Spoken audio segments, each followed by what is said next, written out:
Hello दोस्तों, मैं यदुराज सिंह पाल, SRG जनपद फर्रुखाबाद। आज हम आपसे मिलवाते हैं डॉक्टर अमकेश त्रिपाठी जी से, और उन सारे बिंदुओं पर जो आप मेरे साथ से मतलब है हम पूरे मेंटर समूह के साथ आपके जो प्रश्न होते हैं, मैं प्रयास करूंगा डॉक्टर साहब से उन सारे प्रश्नों के जवाब लूं और आपके सामने रखूं, ताकि आपकी भी बहुत सारी शंकाएं समाधान हो सके शंकाओं का।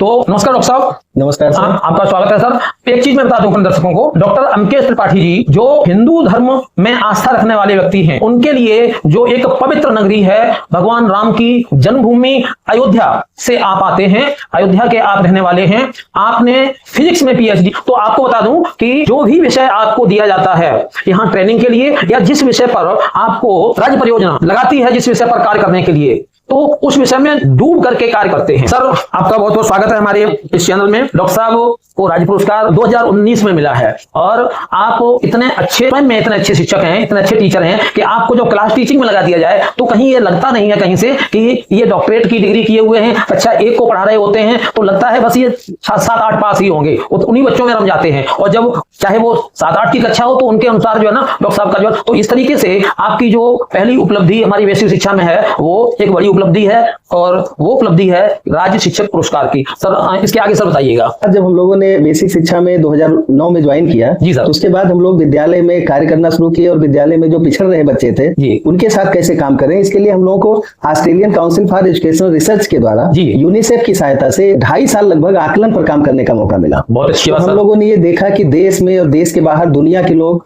जो पीजा, टिम्स और पल्स, यानी पीजा का मतलब programme for international student assessment, उसमें ऑस्ट्रेलियन काउंसिल बकायदा आकलन करके देखती है कि कौन सा देश के ग्रेड 3 और 5 के बच्चे किस लेवल पे है। तो आकलन से काफी बृहद जानकारी हम लोगों को मिली कि कैसे हर बच्चे का स्तर हम लोग जान पाए असेसमेंट के द्वारा। तो अब वो उसमें आकलन रचनात्मक कैसे हो, कैसे वो सीखने सिखाने की प्रक्रिया का अंग बने, तो उसमें काफी सरकारों ने भी सहयोग किया, और हम लोगों ने आकलन पर एक बेहद पूरा रिसर्च किया, और उसका लाभ हमें प्राथमिक विद्यालय में अपने बच्चों के साथ कक्षा में भी मिला, जिससे हम लोग हर बच्चे का पोर्टफोलियो बना पाए, हर बच्चे के स्तर की जानकारी के साथ उनके माता पिता से उस रिपोर्ट को साझा करना, और उसमें ये देखना कि कमी कहाँ रह गई है और उस कमी को हम कैसे पूरा करें। जी सर, आप जो आरंभ में हमारे डीजी सर थे श्रीमान विजय आनंद जी, उन्होंने जो 3 संदर्शिकाएं पब्लिश करवा करके विद्यालयों में भिजवाई थी, आधारशिला, ध्यानाकर्षण, शिक्षण संग्रह, उन तीनों के लेखन में आप सम्मिलित थे, पूरी कमेटी में आप सम्मिलित थे। तो पहले तो थोड़ा सा मैं ये जानना चाहूंगा कि उसके लेखन से लेकर के उसकी पूरी कार्य योजना जो बनी है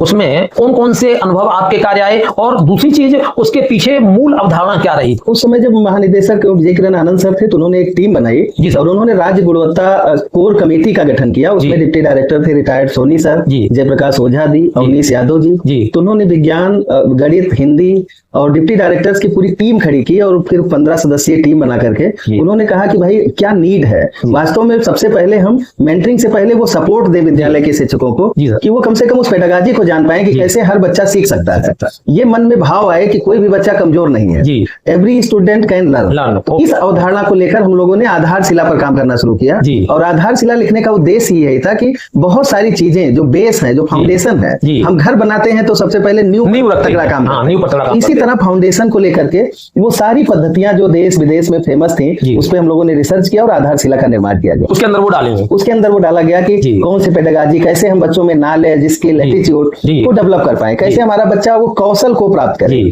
और सीखने में आनंद ले। हम लोगों ने ये बात महसूस की कि जब बच्चे को मजा आने लगता है सीखने में, तो वो सीखने की प्रक्रिया से जुड़ जाती है। ये तो आधारशिला का रहा। शिक्षण संग्रह का, शिक्षण संग्रह में हम लोगों ने कई सारे, ये माना गया कि अगर जब शिक्षक प्लानिंग से क्लास में जाते हैं तो बच्चे ज्यादा सीख पाते हैं। तो नहीं तो होता क्या है कि अग्रिम पंक्ति के बच्चे ही शिक्षक का सहयोग कर रहे होते हैं और पीछे बैठा बच्चा जो है वो पीछे छूट जाता है। तो फिर शिक्षण संग्रह में हम लोगों ने कैसे समय सारणी रखा जाए, कक्ष का प्रबंधन कैसे हो, शिक्षण योजना के चरण क्या होने चाहिए, इन सब बारे में पूरा वो कंपेंडियम की तरह शिक्षण संग्रह। और जब ये देखा गया कि जो बच्चे जिन पर शिक्षक का ध्यान शायद कुछ कम रह जाता है तो उसके लिए ध्यानाकर्षण, एक्चुअली ध्यानाकर्षण पूरी तरह उपचारात्मक शिक्षण की उन 18 तकनीकों पर आधारित है, लेकिन उपचार शब्द थोड़ा अटपटा सा लगता है कि अभी बच्चा नया क्लास में आया है तो किस बात के उपचार की जरूरत है। तो कहीं ना कहीं हमें अपनी रणनीतियों में बदलाव करके हर बच्चे का सीखना सुनिश्चित करना था। तो इसलिए उसका नाम रखा गया ध्यानाकर्षण। बच्चों का ध्यान अपनी तरफ किन किन तकनीकों के द्वारा खींच सकते हैं। अब यहीं पर सर थोड़ा सा रोकना चाहेंगे, जब वो शिक्षकों के बीच में गई और हम लोग मेंटर्स लोग जब शिक्षकों के बीच में गए तो एक अजीब सा प्रश्न शिक्षक प्राय करते थे और वो हर जगह करते थे, ये करते थे कि ये सब लागू करने की क्या जरूरत है? आपको बच्चे को उस समय सर ये निपुण की अवधारणा नहीं थी, उस समय प्रेरणा की धारणा थी, मिशन प्रेरणा चल रहा था और उस समय प्रेरक बच्चा बनाना था। तो आपको प्रेरक चाहिए, प्रेरणा बच्चा, आपको प्रेरक विद्यालय चाहिए। तो आप टीचर को फ्री क्यों नहीं छोड़ देते हो? जो टीचर बीएड करके आए हैं, जो जिन्होंने मास्टर डिग्री ली है अपने विषय में, तो क्या वो इतना भी नहीं जानते होंगे कि कक्षा 5 के और कक्षा 8 के बच्चों को पढ़ा पाए? तो ये क्या जरूरी है कि ये सारी पुस्तकें जैसे ऊपर से निर्देश दिए गए उसी लाइन के अनुसार चला जाए? ये बहुत सारे इस तरह के प्रश्न शिक्षकों की तरफ से उठते थे। तो उनके प्रश्नों का जवाब देने के लिए मैं ये चाहूंगा कि आप अपनी तरफ से कोई एक ऐसा जवाब दीजिए हम लोगों के लिए, ताकि हम उन शिक्षकों को उस प्रश्न का जवाब दे सकें। सर ये यदुराज सिंह जी, आपका सवाल बहुत ही बढ़िया और बहुत शानदार सवाल है। ये अक्सर ये फील्ड में सुनने को मिलता है कि जब पाठ्य पुस्तकें हमारे पास हैं, कार्य पुस्तिका है, तो अलग से संदर्शिका की क्या जरूरत है? वास्तव में ये संदर्शिकाएं एक तरह से मार्गदर्शक का काम करती हैं कि हमारे टीचर फोकस्ड रहें।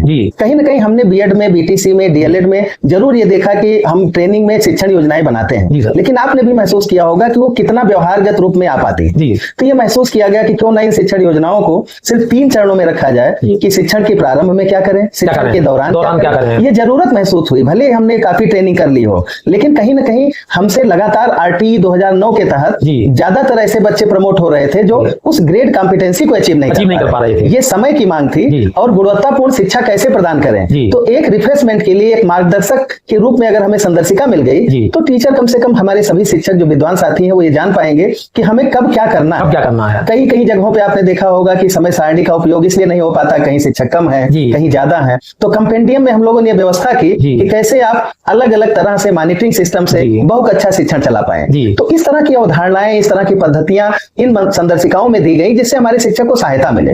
इसको एक बर्डन के रूप में ना लें कि ये 3 मॉड्यूल और हमारे पास आ गए। ये कहीं ना कहीं उनके लिए एज ए मेंटर काम कर रही होंगी। जब कोई मेंटर ना पहुंचे तो भी ये मॉड्यूल देख करके वो अपने कार्य को बहुत सहजता से करें। एक मैंने जो मेरी अपनी सोच उस समय बनी थी इस प्रश्न के जवाब में, जो मैंने टीचर्स को दिया था, मैं आपसे जानना चाहूंगा कि कहां तक मैं सही था उस पर। मैंने उनको ये बताया था कि ये संदर्शिकाएं आपके पास आ गई हैं, तो आपको अपना लक्ष्य पता चल गया है कि आपको कक्षा 1 का लक्ष्य क्या है, कक्षा 2 का क्या है। अब आप उस लक्ष्य से भटकेंगे नहीं, इधर उधर नहीं जाएंगे। एक चीज। दूसरी चीज क्या है कि अब जो हमारे यहाँ नए शिक्षक आ रहे हैं, हम सबको मालूम है, वेल एजुकेटेड हैं, अच्छी डिग्रीधारी हैं और बहुत अच्छा ज्ञान भी है उनके पास, लेकिन उनको पढ़ाना कक्षा 1 और 2 के बच्चों को है। तो निश्चित तौर से सभी टीचर, मैं ये नहीं कह रहा हूं कि सबके अंदर ये बात है, लेकिन सभी टीचर तो उस स्तर तक नहीं आ पाते हैं। और क्या होता है कि उस स्तर पर जिस पेडागोजी की आवश्यकता होती है वो उससे ऊंचे स्तर की अपना लेते हैं। कक्षा 6, 7, 8 में हमने गणित या विज्ञान उस स्तर का पढ़ाते हुए देखा है जो हाई स्कूल और इंटर के बच्चों को पढ़ाया जाना चाहिए। क्यों? क्योंकि उनको उसी स्तर की पेडागोजी आती है। तो मैंने ये एक प्रश्न का इस तरीके से जवाब दिया था कि आपको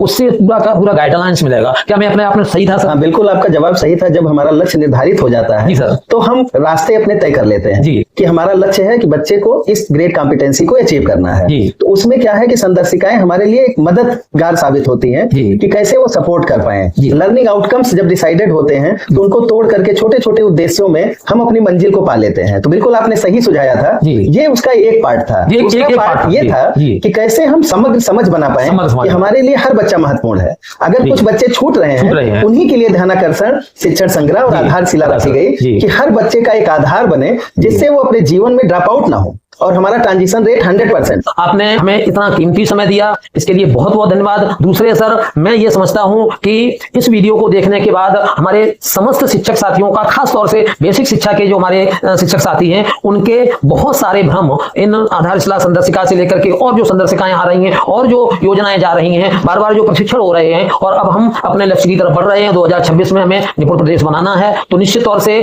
इसमें जो हमारा प्रदेश निपुण बनेगा, आपकी तो बहुत बड़ी भूमिका उसमें होगी ही, और निश्चित तौर से हमारे शिक्षकों को इससे बहुत लाभ मिलेगा। आज का जो आपने हमें कीमती समय दिया, बहुत बहुत धन्यवाद सर। बहुत बहुत धन्यवाद। निश्चित तौर पर हमारा प्रदेश निपुण प्रदेश। बिल्कुल सर, हम निपुण प्रदेश बनाएंगे।